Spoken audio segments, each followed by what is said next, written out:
A chivalrous tribal prince, a wild demon boar, a woman who runs a mine and a forge, a girl raised by wolves, a forest, and an iron town at war. A special episode request by member Cornelius Burrows.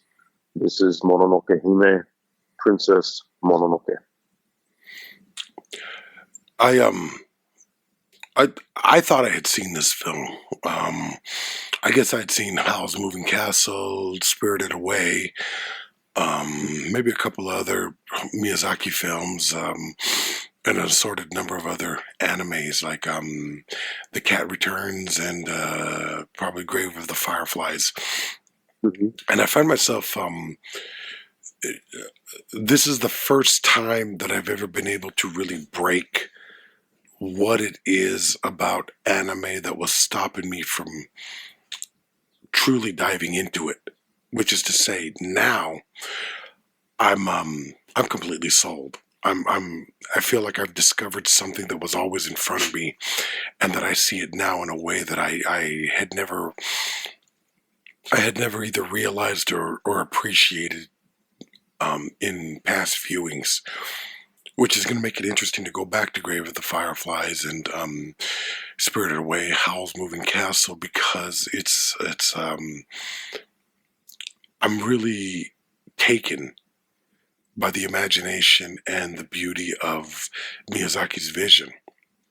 That being said, watching this film last night, I think I realized what it was when you're used to animation being of a certain type, you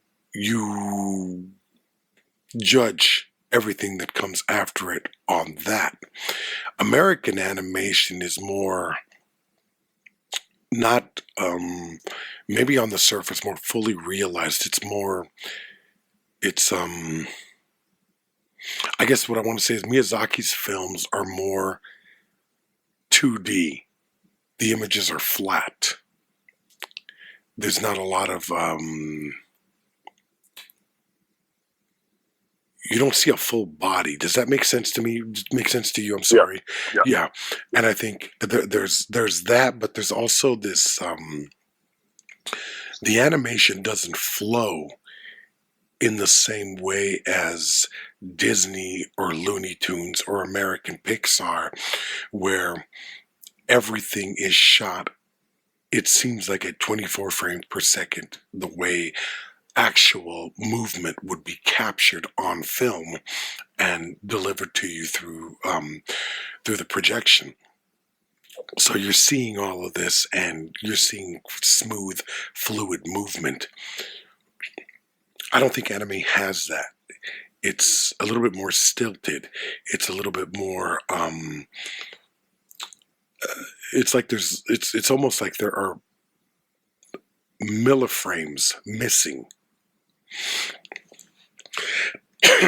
And that was a bit problematic for me without realizing what it was until I watched this film. Now that I've recognized my problem with it, it's no longer a problem. Now I'm able to really deep dive into something more, the beauty, because there are beautiful images here. I was watching the forest specifically, and I was seeing these. I don't know how to describe them other than almost matte painting watercolors that these characters exist and move in. But it seems it also does feel organic to the story that's being told and the image that is put on the screen. I'm a fan. Now I think I'm finally ready at 50 years old to dive into this genre of filmmaking that has really kept me at bay for decades. I get it now. I see the magic of the imagination, the limitlessness of creating these worlds, and I'm really excited about moving forward into what these stories have to say, especially with this one where it's there's a strong environmental drive without there being a preachy quality to it. There's no soapboxing here. I thought it was I thought the writing and the performances were in keeping with the way people would behave in this type of scenario. A big thank you to Cornelius Burroughs for recommending this film, and I'm looking forward to where this new road takes us. Mr. Chavez. Definitely, it's a we talked about this with Ghost in the Shell, where we've been like adjacent to anime, but just haven't like really taken that dive. So it's interesting now, belatedly, to fucking to do that and to understand that we're like, oh my god, these fucking, and it's like this shit is fucking, these films are old, you know? Yeah. Yeah, this is not a new genre. This is not a genre that does not have history. We are coming late to this party. Way fucking late. Look at what these two unknown American podcasters have discovered, you know? Like, check this out, guys. Yeah. And again, like, Akira was, like, I've been watching that since the 80s. So I was aware, but I just didn't fucking, like, go in that deeply. You know what I mean? Like, yeah. I didn't go in at all. And sure, like, there have been other Miyazaki films that I've seen. The usual suspects, you know what I mean? Like Spirited Away, My Neighbor Totoro, like that. Yes. Even if you don't see the whole thing, you've seen clips, you're aware of it, you know what the cover looks like, you know what the characters, like you've seen pictures or on Instagram or whatever it is. But it's, at least for me, it was almost just kind of like, yeah, I saw them, but I didn't embrace it. I wasn't necessarily like critical of it, but it's the same way that I saw Up or something like that. Yeah, it fucks you up when you watch it. All right, cool. You enjoy or you don't, whatever it is. And then it's just another thing that you've seen. Versus to have this sense of like, I don't know how to describe I got some kind of sense when I was watching Ghost in the Shell and when I was watching this. Especially when I was rewatching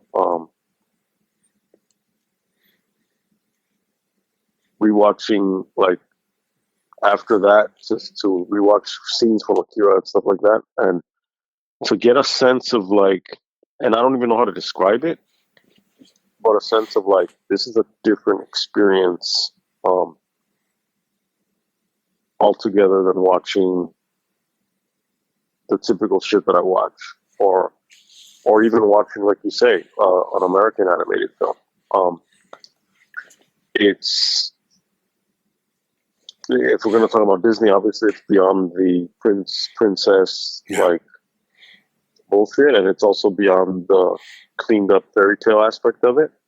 And at the same time, it's not necessarily just like this, like, and I don't want to reduce Pixar to that, but the kind of like, okay, we're going to have like this heart wrenching moment, and then it's going to be a little bit lighthearted, but it's still has some sadness to it, and blah blah. It's just different. There's a different vibe, and I think a lot of it has to do with the ideas that are at play in the films that we watched recently,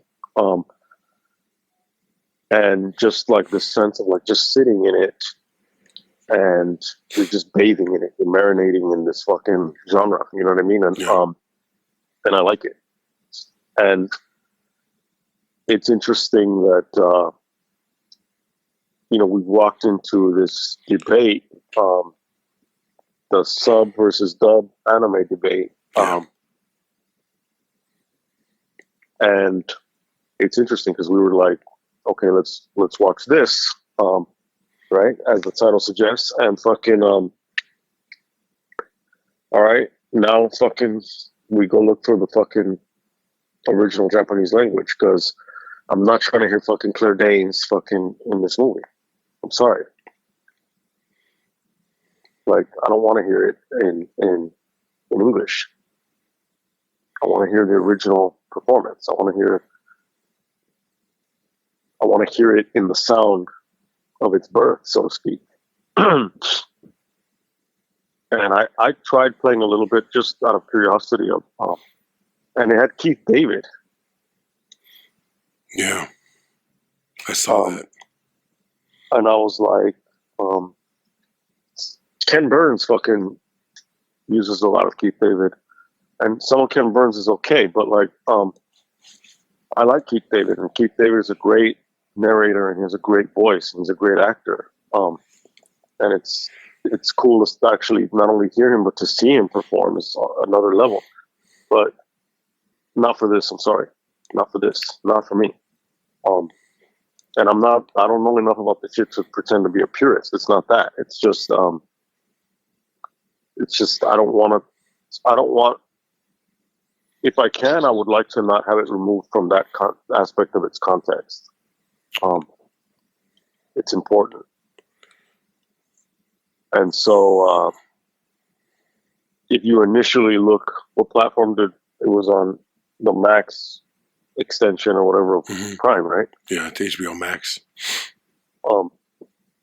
Because you got to go through these levels just to get to that. Yeah, it's Dante. It is Dante. It is. Yeah, you got to go ninth circle of fucking hell to find it. But then it presents you the English version. And I typed in, I think I put anime and Japanese, or anime Japanese language or something like that. And then it started showing me different titles in parenthetical, like Japanese audio or something like that. And then some with English audio. Because I was like, no. And so we found it. And then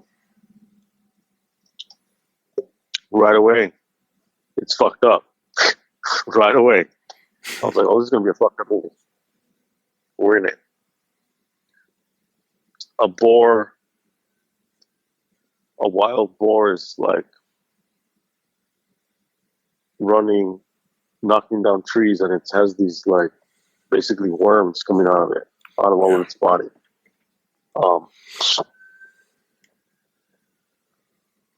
This is not, for those of you who have not come out from underneath a rock, like, anime is more than a cartoon, Well, you want to get into that now? You want to get into that later?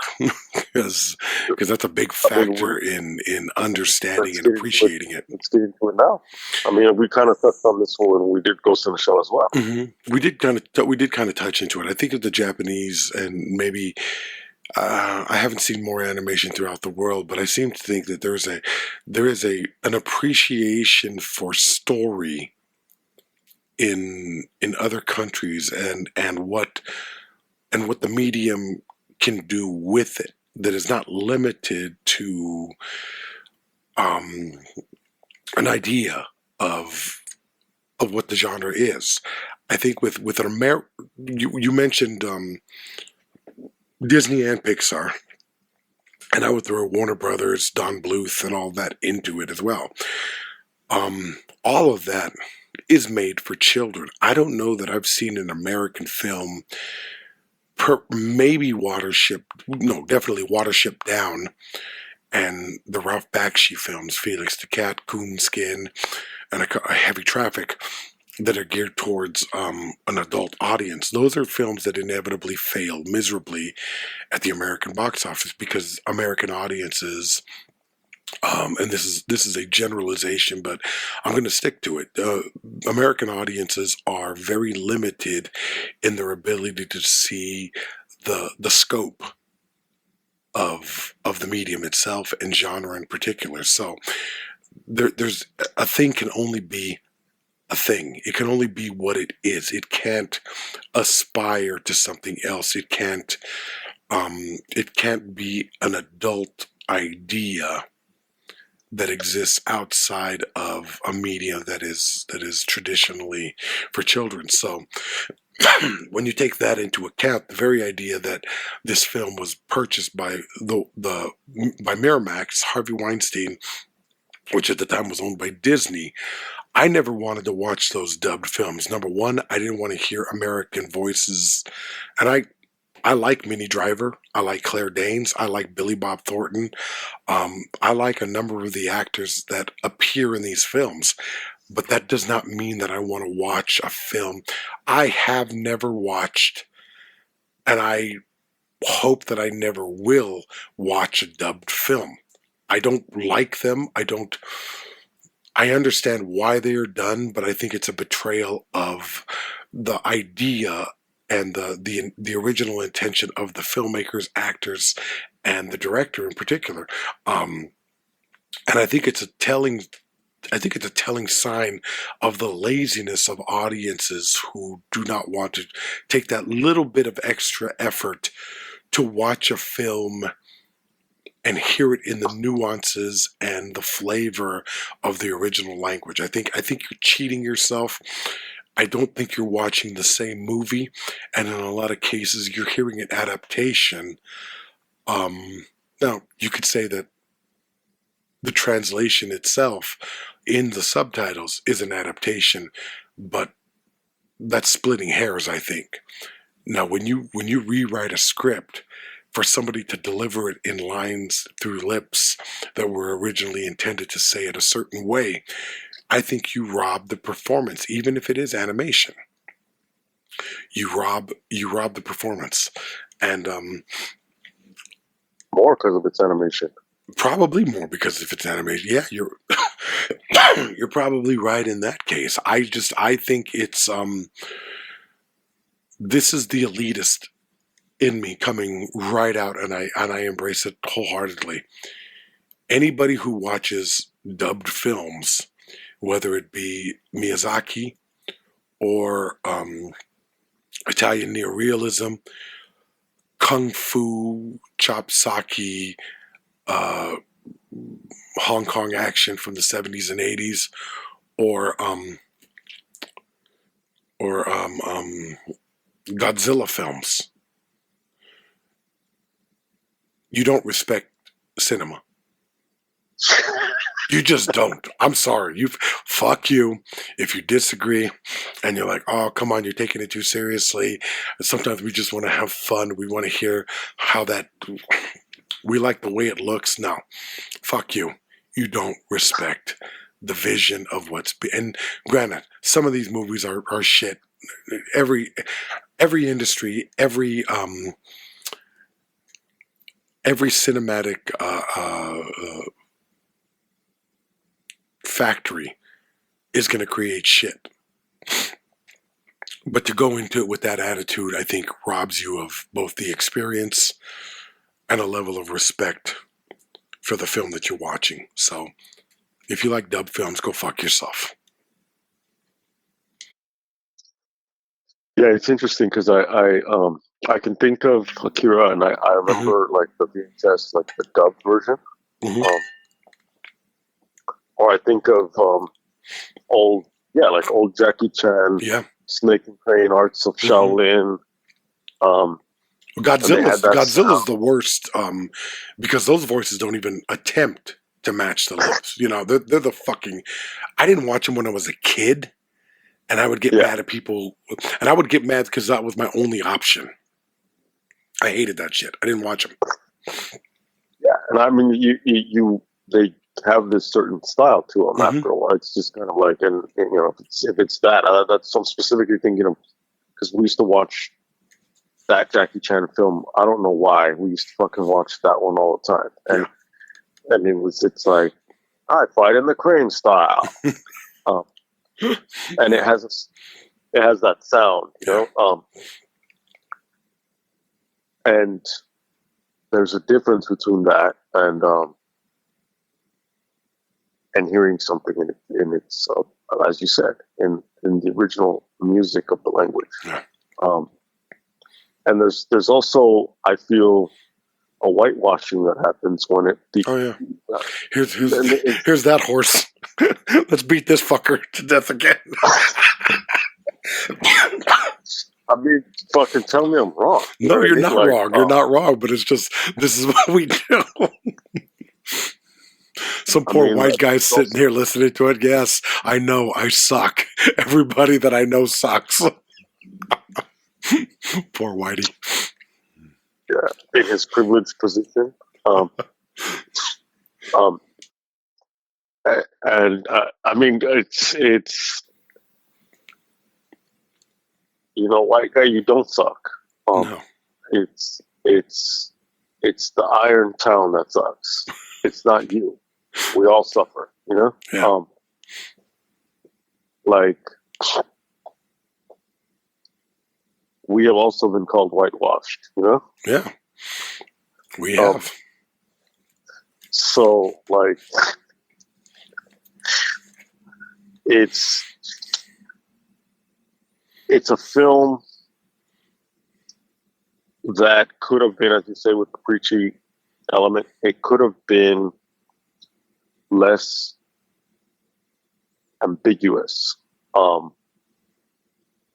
It could have been, and on that tone, like, it could have been a Dances with Wolves, but... Well, it could have been an Avatar. Exactly. Yeah. I mean, didn't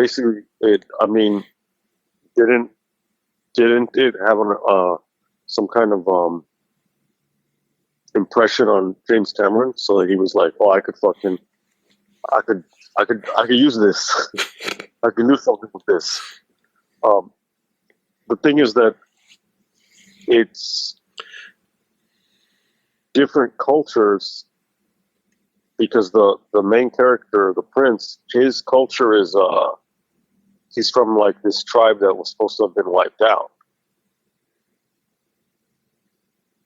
And so it's different cultures, but within the same so-called, let's pretend that there's a monoculture, which there isn't, but let's pretend that there is one, like an overall overriding Japanese culture, right? Yeah. And that's different already than something like a Dances with Wolves, where it's this outsider product of a colonial culture coming in and assimilating and then saving and all of these things that we've talked about with fucking Dune and all this other shit. A bunch of times we've talked about Lawrence of Arabia. Mm-hmm. There is a lot more ambiguity here, because this is an outsider character who basically stumbles, or the war is brought to him because this boar, a wild boar, attacks his village, and the wild boar is demon possessed, and ultimately it's demon possessed by rage and hatred caused by deforestation and the efforts of this woman who runs a mining town, her efforts to dominate and exploit the resources around her for the purposes of her business, basically. Yeah. And in the forest, there is a war between the creatures of the forest, different animal clans, particularly like the wolf clan, and the townspeople. And now this boy has to go out and find the source of this fucking conflict, which is that place where they're at war. And he doesn't go in there and fucking... He basically, at some point, it seems almost like a Yojimbo type of...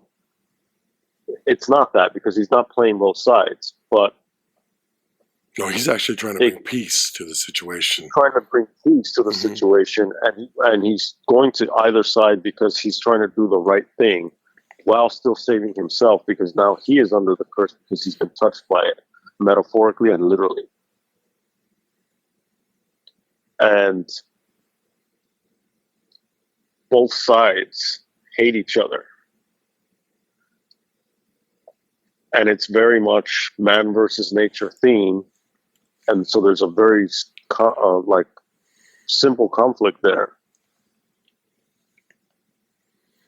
And he's not even so much like stuck in the middle. He's just trying to find a way for both sides to coexist. And both sides of that dynamic, they're both feeling like they're under attack from the other while they're attacking the other. The idea of like nature as being a sacred network is a perspective that the woman who runs the Iron Town, she does not share that perspective. To her, nature is a resource that is to be exploited. It's like Donald Trump looking at the most beautiful fucking like forest, or looking at the Grand Canyon and being like, I could fill this place with all these buildings. You know what I mean? Like, you could put apartments or saying, in there, I want to fucking build Trump Gaza. Yeah. Or, Gaza Lago, or whatever you want to call it. And he's like, all we have to do is kill all these brown people, and then we can have like nice shit and gold statues of myself.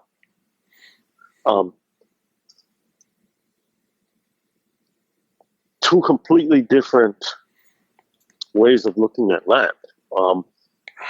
I own this land versus like there is no owner of this land. This land is just, this is the land that everyone like inhabits because we all come from it. Deforestation and industry versus planting and environmentalism. There are creatures that plant at night. They plant trees because they know that in the day trees are being cut down. And it pisses them the fuck off that these people are just fucking with the forest. Innovation and progress versus tradition.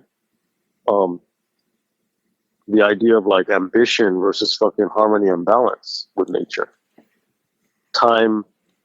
Seeing time as a progression. Things are supposed to get better. Like, it's not good enough. Like, okay, what iPhone do you have? Don't answer, but whatever iPhone fucking number that you have, like, okay, well, next year you're supposed to have the next one. You're supposed to have that. You're supposed to have the newest shit. And when your pants tear or something, don't fix it. Why the fuck are you going to do that? Go buy another one. Throw away that pair. Some kid somewhere in a country that we can't pronounce fucking will make you more. Like, what are you doing? Versus kind of like, no, we want to reuse. We want to fucking like, we want shit to last. We want to time as a cycle. You're born, you grow up, you die. Someone else is born, they grow up, they die. When you fucking get buried, you fucking feed the fucking creatures in the ground, and then something new pops up. Time is cyclical. Time is circular. The idea of embracing the cycles of nature versus overcoming. Well, we have to fucking like, no, these things that happen in nature need to be controlled. We need to control our environment because we have to show that we are the boss. Versus like, I'm just part of a larger fucking environment that it's stronger than me. When it rains, like it rains. It's not a bad thing. It just rains. You know what I mean? Like, yes, there are floods, but there are cycles. The tide goes in and the tide comes out. It's just bigger than us. The forge to fucking take ore out of the fucking, dig it out of the fucking ground and heat it up and fucking pound it into metal versus the forest. Things just emerge. We plant, we irrigate, yeah, sure, but it a different process, and built into that, and I want to talk about this part too, is just like this idea of like patriarchy versus matriarchy. Even though in the film there are strong female characters, and the representation of this kind of like more organic nature-based cultural values are the human who has been raised, a young woman who's been raised by wolves. She represents kind of like one side of that war, but she's not the savior, because even other creatures are like, well, you're fucking human. Like, don't forget. Like, don't pretend that you're not a fucking human. And she's like, no, I'm a wolf, because she was raised by them. And not all of the fucking creatures of the forest agree on everything. Yeah. And they all do their own thing. And they'll try to explain and kind of make their case to one another. But at the end of the day, if the boys want to go to war and they're proud and they know they're going to die, but they want to do it anyway, it's like the wolves have to be like, well, they're going to do what the fuck they're going to do. We can't really do it. We told them like why they shouldn't do that, but at the end of the day, what can we do? It's a completely different perspective, like philosophically, than like forcing everything. And then the other representation is the lady who runs the mining town. The mining town. Yeah.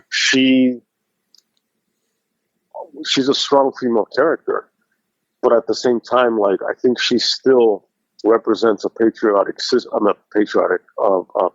system, because in a sense she's like the exception. And in that environment, yes, she basically saves all of these prostitutes, but she has them like now, instead of working as prostitutes, they're fucking working 4-day shifts at her fucking factory. At her, you know what I mean? At her ironworks. She's still exploiting. But she's not. She's still exploiting. Yeah, but it's not a sexual exploitation. Yeah. Right, and so it's like, it's in terms of the transactional nature of their fucking work, like they're still using their bodies to produce a service or a good, and that's something that gets thrown out a lot. It's like in that society is like, oh well, women, the fucking brothels, the fucking, oh yeah, she's for a woman this and for a woman that, and so still within that is built this this patriarchal kind of like dynamic. And she did the same thing for the lepers, but like the lepers still work. Like they still have to fucking do her shit. And she has a little garden area herself, but she's like, no one dares fucking come in here, you know? You know, and she's the fucking, Leslie is like joking around that Martha Stewart is her new spirit animal, because she's like, I don't care that she's a fucking hypocrite and that she's fucking like insider trading and all this other bullshit. She's like, we joke about it because she's been watching this Martha Stewart documentary, right? This lady's kind of like that. You're like in the documentary period of your relationship, the magic time. Yeah, I think it's about fucking high crimes and misdemeanors, basically. Oh, yeah. It's fucking documentaries about killers and fucking bombers and fucking shit like that. So for sure. But anyway, this woman is basically this type A fucking bad bitch, like girl boss fucking era chick, who will fuck you up. But she's very much like, almost, you could describe her as this Ayn Randish fucking character who's like, she knows what she fucking wants. She has zero fucking doubt. You can cut off her fucking arm and she's just gonna be like, I don't give a fuck. Like I still need to make my fucking profits. Don't let the fire die out. Like, kill the fucking gods of the forest. Burn the fucking shit down. Kill the animals and fucking like make more shit. Like, that's her. And you see that patriarchal kind of, you see the remnants of that, or you see the structure of that, versus where the prince comes from. It's the wise woman is the one that they're supposed to listen to. She's the shamanic. She's the guide. She's the one who knows. Even though, and it's not necessarily like a one size fits all, because I mean, Leslie and I talk about that too. It's like, Leslie's quick to point out, she's like, yeah, like in situations like that, you have a lot of times the so-called primitive cultures are seen as more open to like the feminine, so-called, right? Yeah. But at the same time, it's like, until the woman is on her period and then she's fucking unclean and she can't go into the fucking hut, and then she has to be over there. And so, I mean, obviously, in like, women have been getting the short end of the fucking stick, like, in different settings. So it's not always like what we think of as this feminist fucking utopia. But this film is not utopian. It has. Go ahead. No, well, that's the thing. This film is not utopian. This is not Disney. This is not Pixar. This is, and I think that's one of the things that really elevates it for me, is that it's a film with ideas and honest portrayals of human. And even with the animals are anthropomorphized, but it's humanistic reactions and dealings with the situation. There are tribal elements, there are greed, there is blind loyalty, there is a lot of shit in there in this film that you would not see, or if you did see it, you would see an incredibly watered down version in a Disney or any type of American animated film. There's an actual respect for story with Miyazaki. I don't think these are not, I'm sure that there are children who would be engaged, because there's something about, we're going to have to talk about this at some point. I don't know when, but we're going to have to talk about how there is something about animation that draws children in. Maybe it's the doll-like quality or the color book aspect. I don't know what the fuck it is, but there's something about animation, all animation, that draws children into it in a way that live action doesn't. And that includes traditional animated CGI and claymation with like Wallace and Gromit and Chicken Run, that kind of thing. But these are bigger ideas than you would see in an American film. I mean, the only thing that I can think of that even approaches something like this in American films is Wall-E. And even Wall-E slips into cuteness. There's nothing in this movie that slips into cuteness. There's nothing cute here. Maybe those little white fairies in the forest. Yeah, but I didn't see those as, I didn't see that as any kind of a cop-out. I saw that as a natural extension of the forest. They weren't really cute. They were curious more than anything. And they're also creepy. They are very creepy. They're, yeah, they're very fucking creepy. So, for me, I think what Miyazaki does is, because I played this story out in my head and I wondered, could you do this as a live action? And I could see it being done live action, but it would lose the magic of it. It would take a really great filmmaker, and the only one that I could think of that even approaches this, and I don't know if you've seen Hellboy 2, The Golden Army, but Guillermo del Toro approaches something like this when have you seen that film? No. It's a very good film. He goes into the underworld of the of monsters. So there's New York. There's the Hellboy that New York lives. There's the New York that Hellboy lives in and dances around, fighting crime and everything on the low. But there's also an underworld of magical monsters, and it was incredible. But I don't think there's another director that could approach what Miyazaki. I think Del Toro is the only director that could approximate what Miyazaki is achieving in animation. You would have to see the film to know exactly what I'm talking about. I don't want to go into more with that.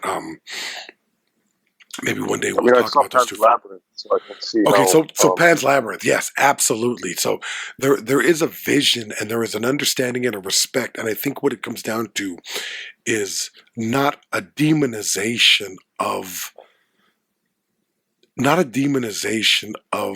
the antagonists in those worlds, but a very real depiction of them in an empathetic quality where you understand why they are fighting for their own survival.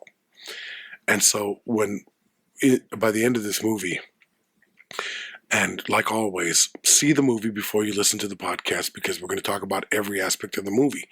When the deer god is murdered and becomes this creature that is scouring the land looking for its head, there was a moment in there that was like, holy shit, this is exactly like something I saw in the second Hellboy movie. And I'm almost positive that Del Toro had to have seen it, and I don't think he so much copied it as was inspired by it. You'd have to see it just to comment on it. And it's a good film that we should talk about at some point. It's one of those things that jumps back into my head. But I just think the difference is, and what elevates Miyazaki as a filmmaker, putting him up there on the list of great filmmakers, the Wells, Hitchcock, Scorsese, Spielberg, Fellini, and great imagination, great imagery and imagination that finds its way onto the screen. He's not afraid of ideas, and he's not afraid of saying something that is more than just there are complex ideas going on in this movie that I thought to myself, holy shit, would a kid be able to take all of this in? Or do I just think kids are too stupid to understand? Or have we dumbed down our kids to the point where they can't even watch something like this?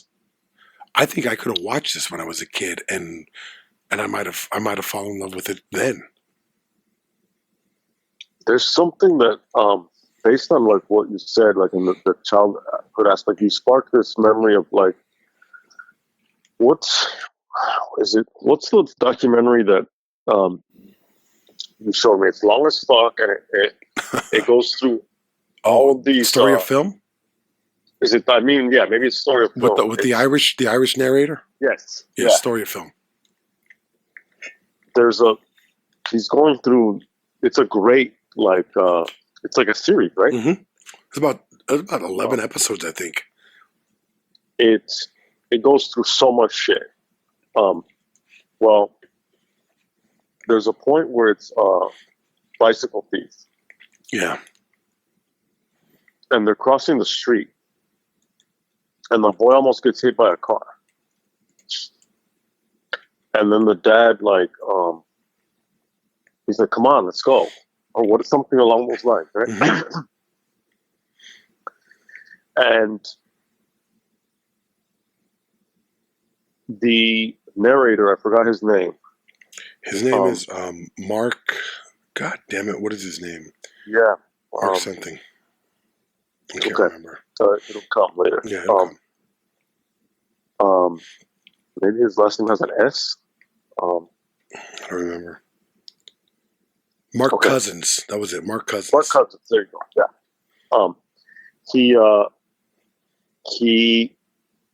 He says that if this were an American film. Oh God, yes, yes. He says if this were an American film, you would have at that moment the dad would have to put his kid to the side, get down to his level, and look at him and be like, "Hey, like you have to be careful when crossing the street so you don't get hit, okay?" And there would have to be like this like message at that moment, before they move on.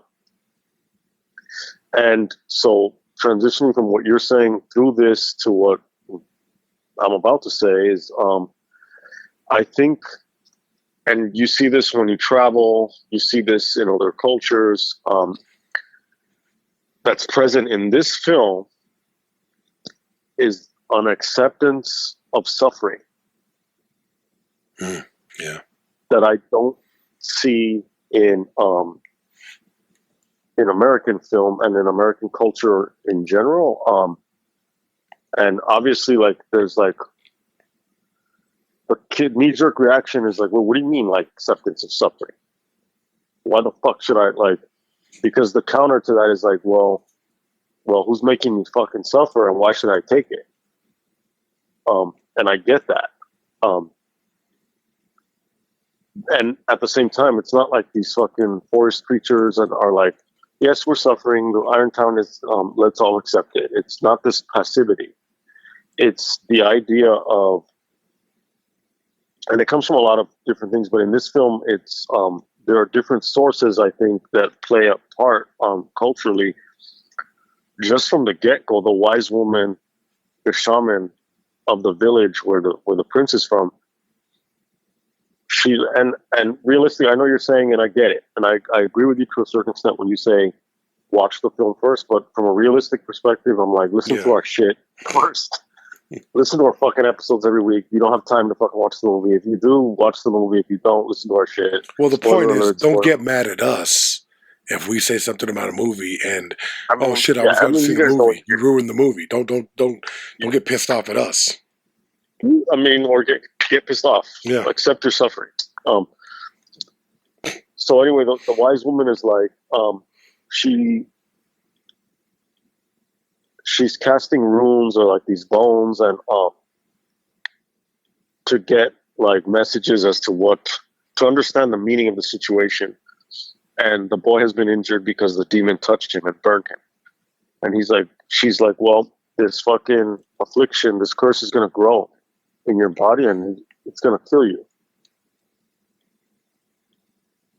And he takes it well because he's like this very like noble kind of character, but the other villagers are like, what the fuck?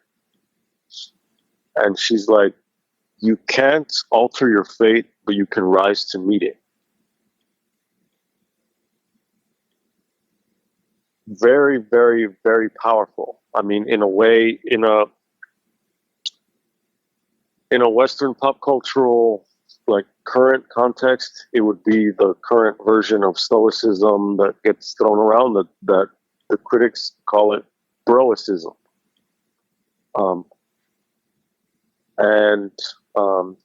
I can't think of the one guy's name who's like really big on it now. He used to be,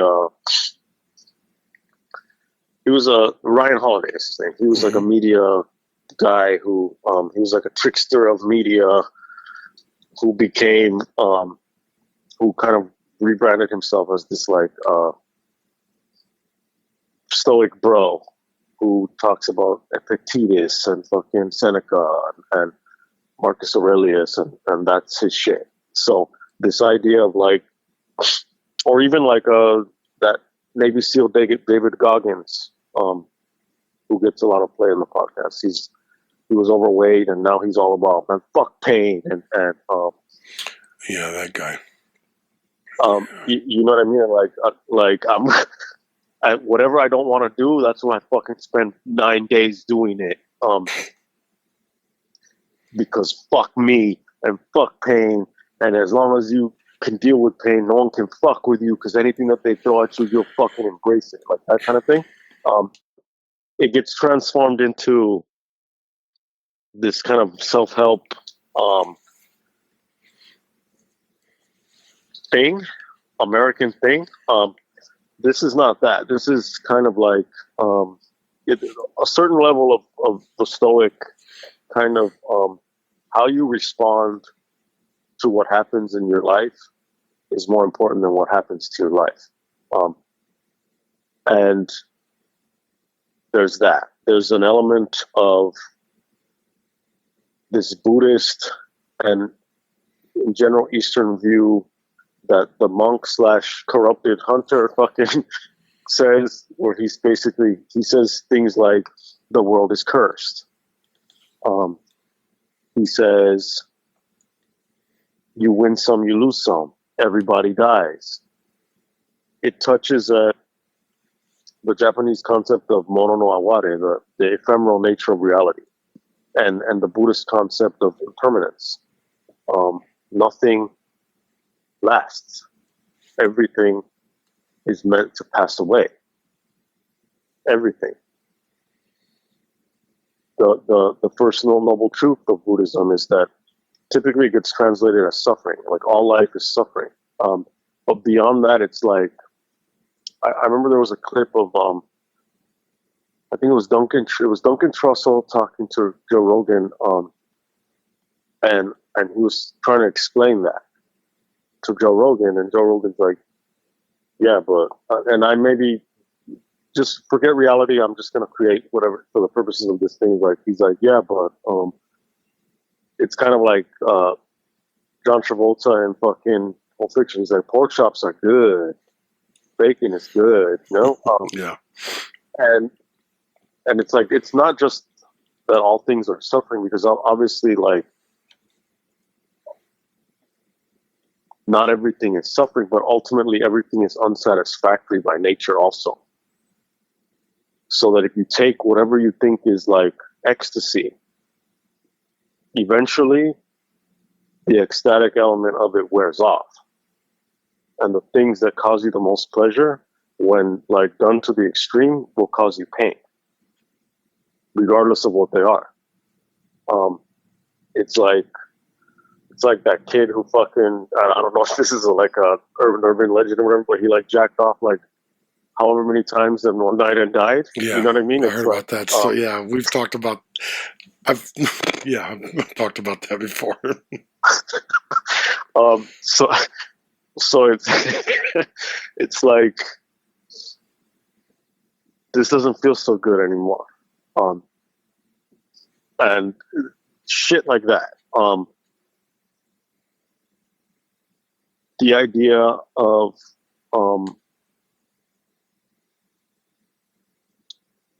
these characters in this film are like dying. Like you see these, and I mean another thing is like, okay, like Bambi's mom. Okay, yeah, it fucks you up. Pixar, you see these different characters in Up, in Finding Nemo, like these characters die, and it's like, whoa, this fucking hits different when it's animation. And it touches on, I guess, that contradiction of like, well, this is supposed to be like childhood type of thing, and like this generalized association of like childhood is play and childhood is this. And I mean, obviously, like if you're not in fucking Irontown, motherfucker, childhood means you fucking work in a mine. They don't depict children working in this mine, but like the reality would be, you know?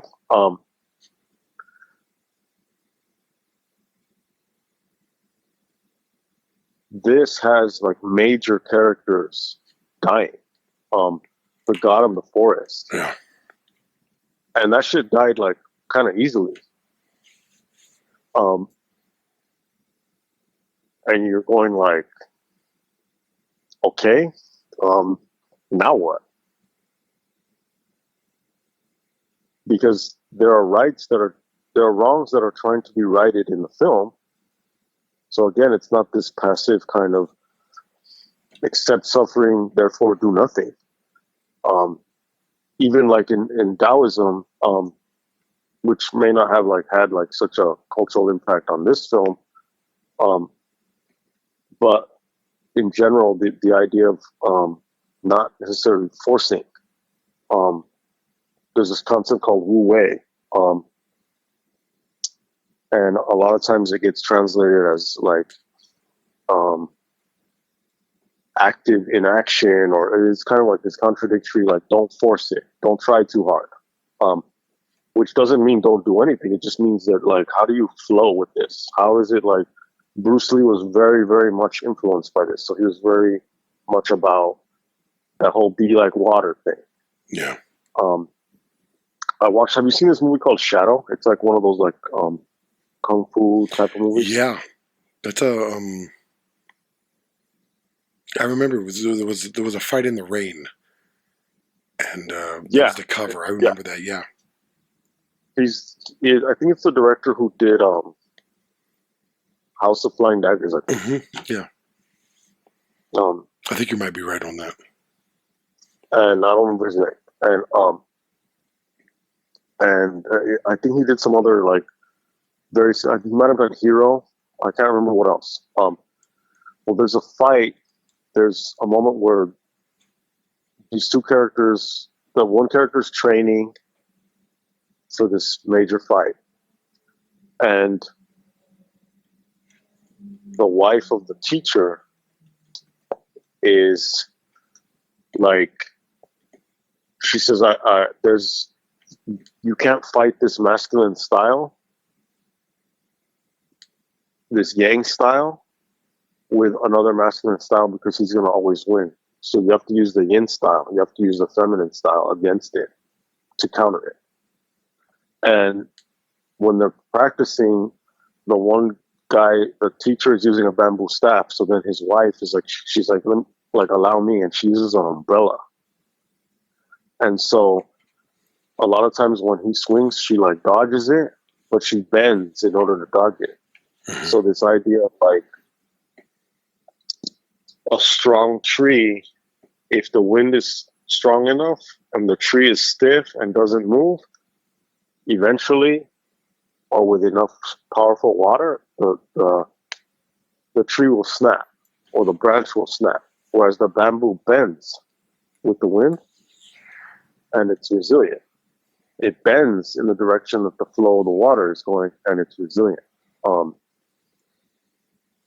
Very much like that, like kind of allowing yourself, if you're rigid, the idea is if you're rigid, old people are rigid, and they're like, they don't want to change, but they're also like physically rigid, and they break their bones more easily. A baby is fucking supple.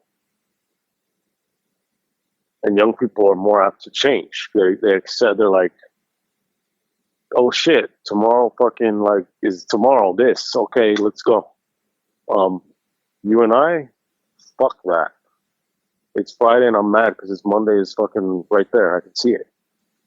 You know what I mean? So like, yeah, I get it. The greater idea of like finding harmony even within like that struggle. And versus overcoming and being like, those ideas are also at play in this film. And all shit breaks loose, but in the end, the plants do still start to grow back. Things emerge. Life finds a way to take it back to Jurassic Park. And that Jurassic Park is a similar thing, where it's the idea of trying to dominate nature. And the counter is like, you can't fucking dominate nature. Like, you just can't. Like, we're actually a part of nature. We come out of nature. We are not superior to it.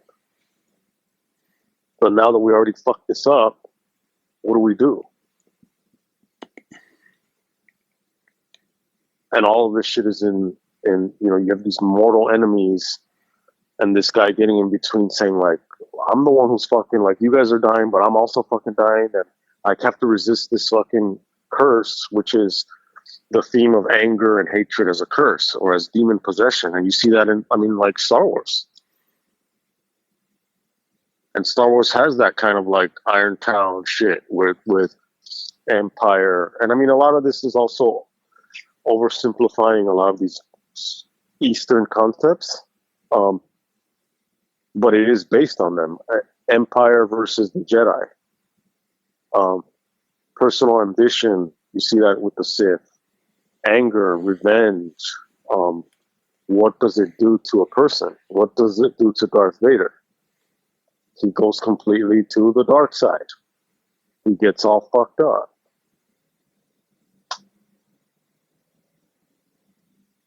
Ultimately, fucking Luke Skywalker fucking loses hope.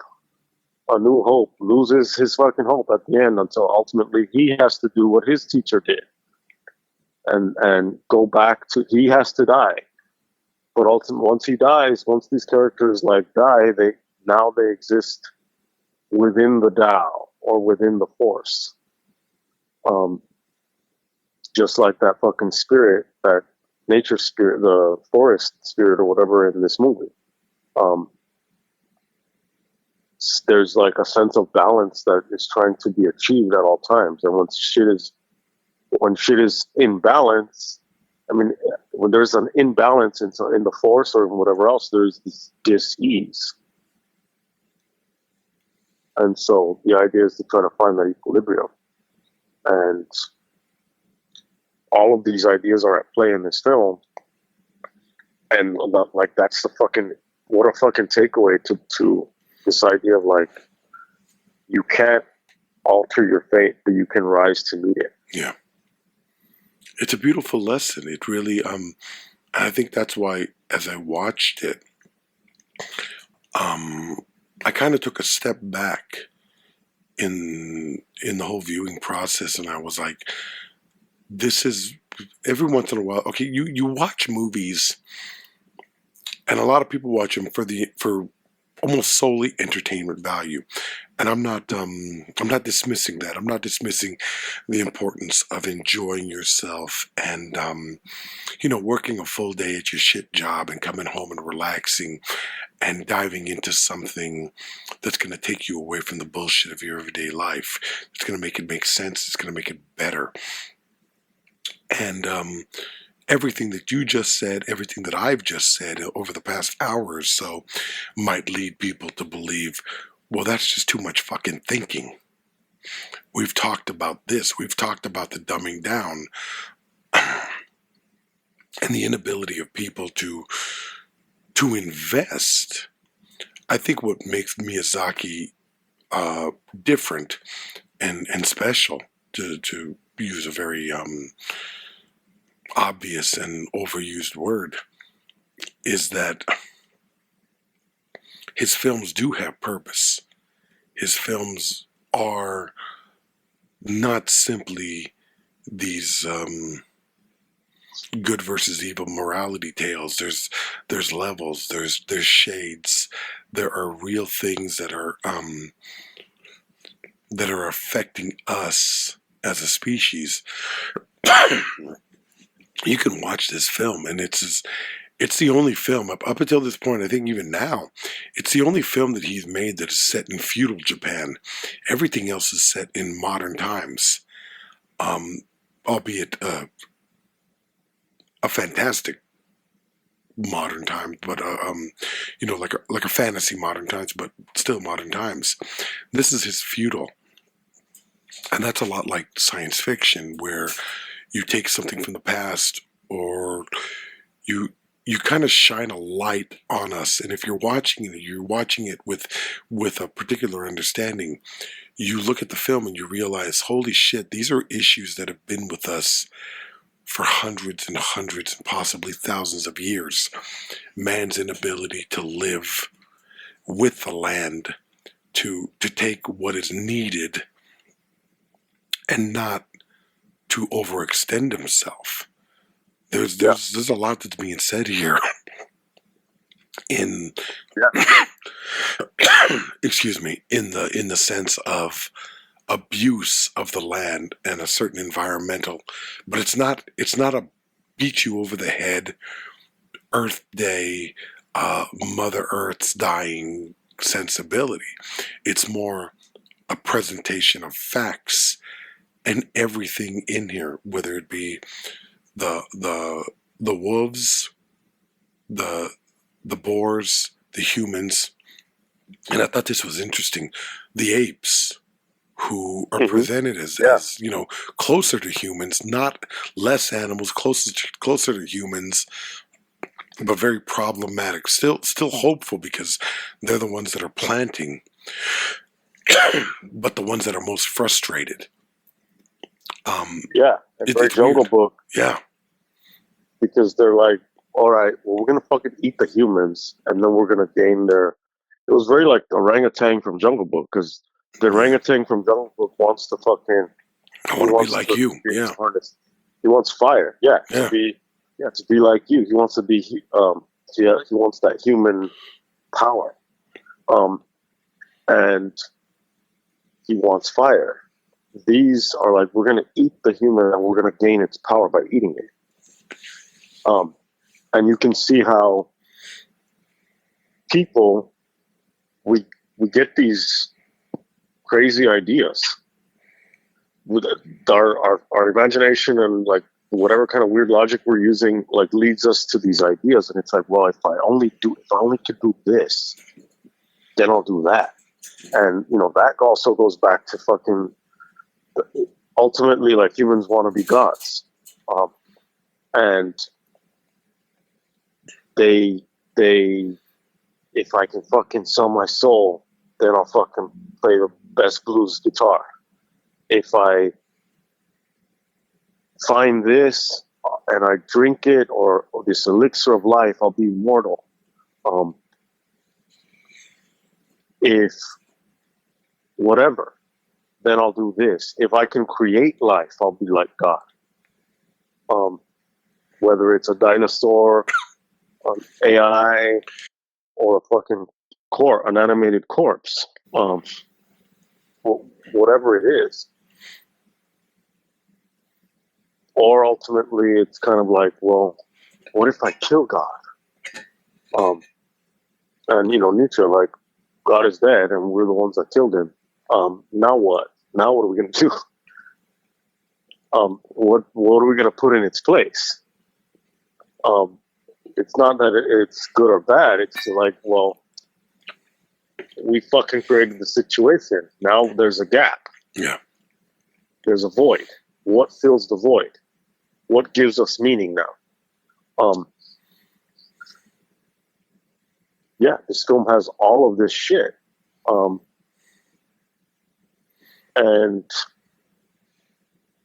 the idea of like, well, movies aren't like, it's too much stuff to think about. It's like, well, sometimes it's not about necessarily like, it's not thinking of it in terms of a problem. It's like contemplating.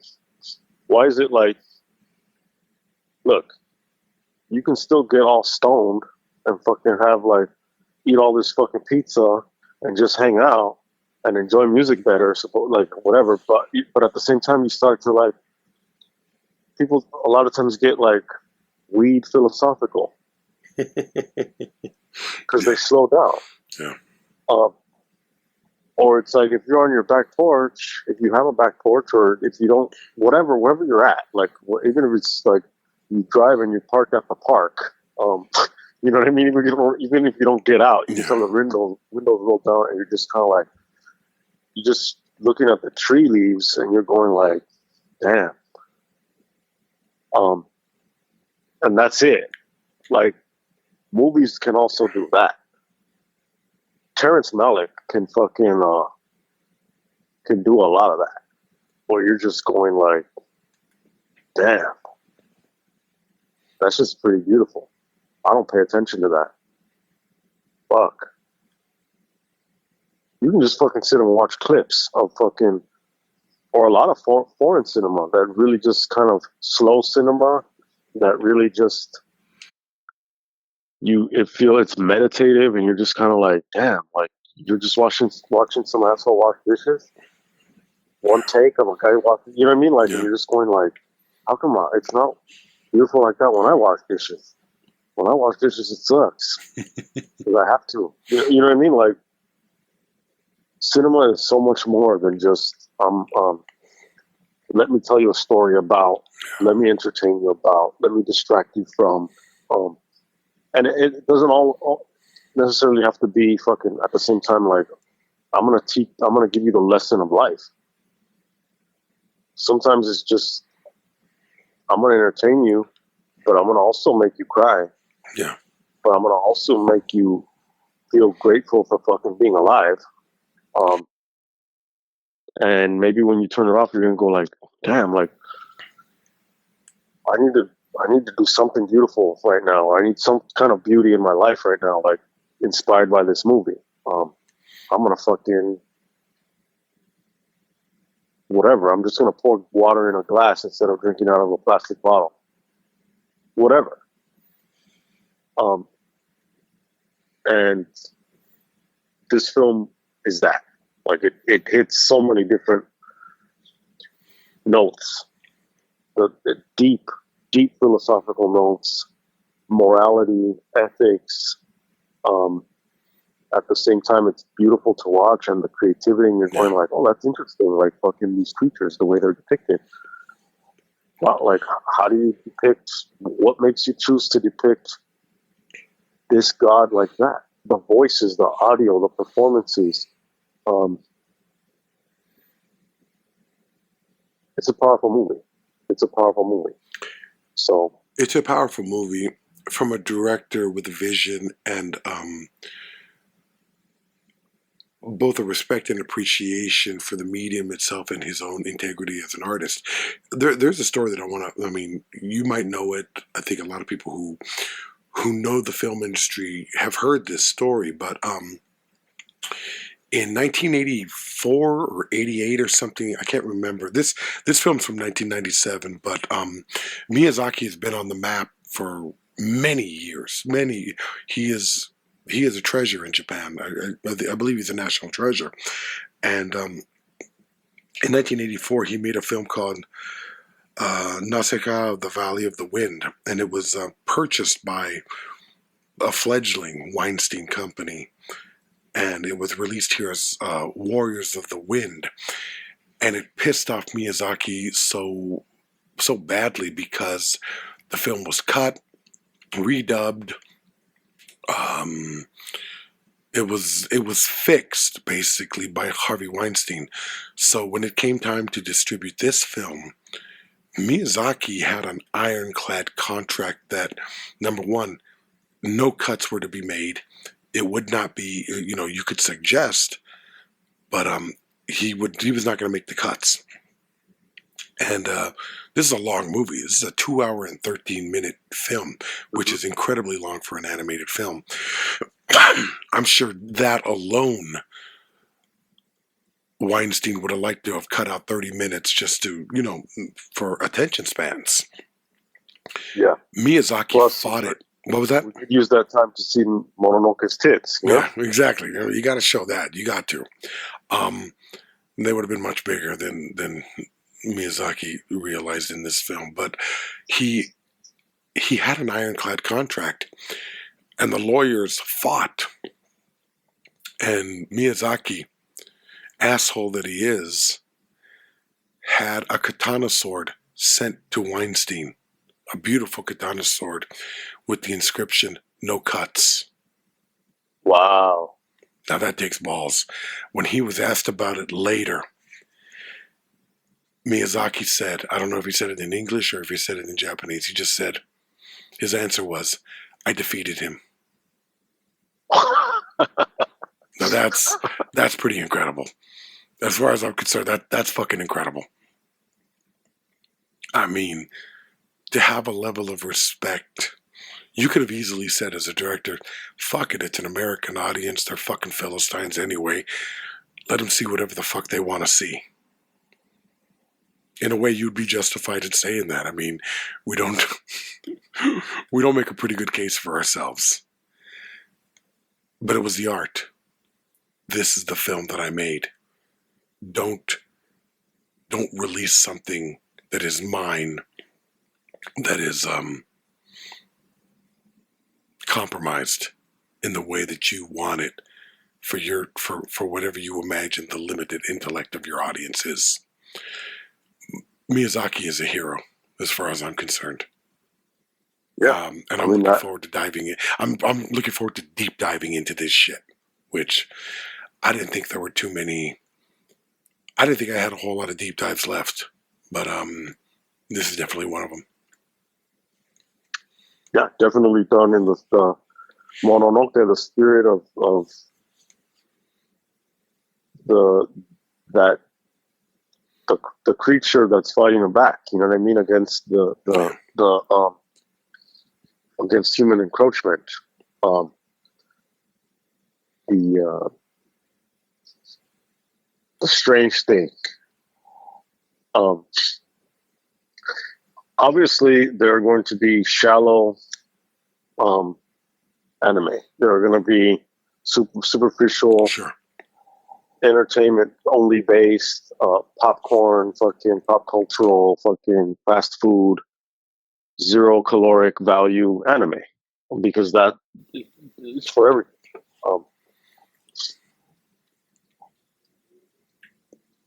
But there are also going to be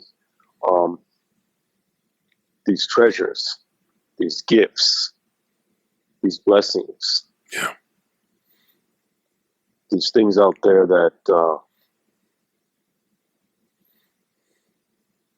that we don't know about, but they're out there, and they're to be embraced. It's Dennis Hopper and Apocalypse Now. Like, it's like, they're out there. They're out there. BuyMeACoffee.com/WatchRickRamos. BuyMeACoffee.com/WatchRickRamos. Again, this one's for Burroughs. Thank you very much. You can't alter your fate, but you can rise to meet it. Until next time.